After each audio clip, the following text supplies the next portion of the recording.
1207 या संख्येत किती मिळवावे?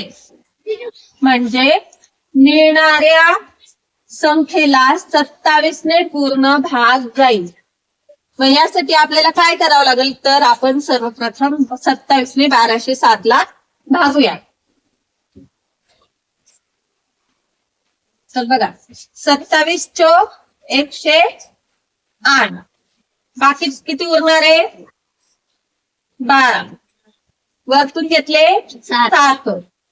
परत कितीचा भाग जाणार? 4चा. 27 चोक 108. बाकी किती उरली आहे? 17 8 गेली 9 आणि इथे 1 आणि इथे उरला 0. मग आता 27 ने याला भागल्यानंतर बाकी इतकी उरली. मग याच्यामध्ये आपण याच्याऐवजी जर 27 असते तर 27 एके 27चा भाग जाऊन निशेष भागाकार झाला असता की नाही, म्हणजे बाकी 0 उरली असती. ठीक आहे. मग 19 मध्ये अशी किती मिळवली म्हणजे 27 येतील. तर 19 मध्ये जर आपण 8 मिळवली, 19 8 किती होतात? 27. म्हणजे आपलं उत्तर काय येणार आहे की 1207 मध्ये किती मिळवले?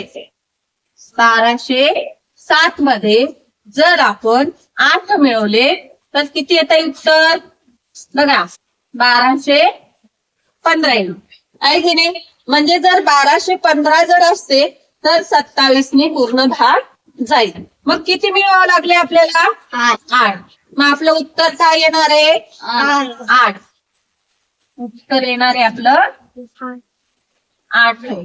याचा आपल्याला ताळा घेऊन बघायचा असेल तर आपण कसं घेणार? बघा 1215 ला आपण आता भागून बघूया.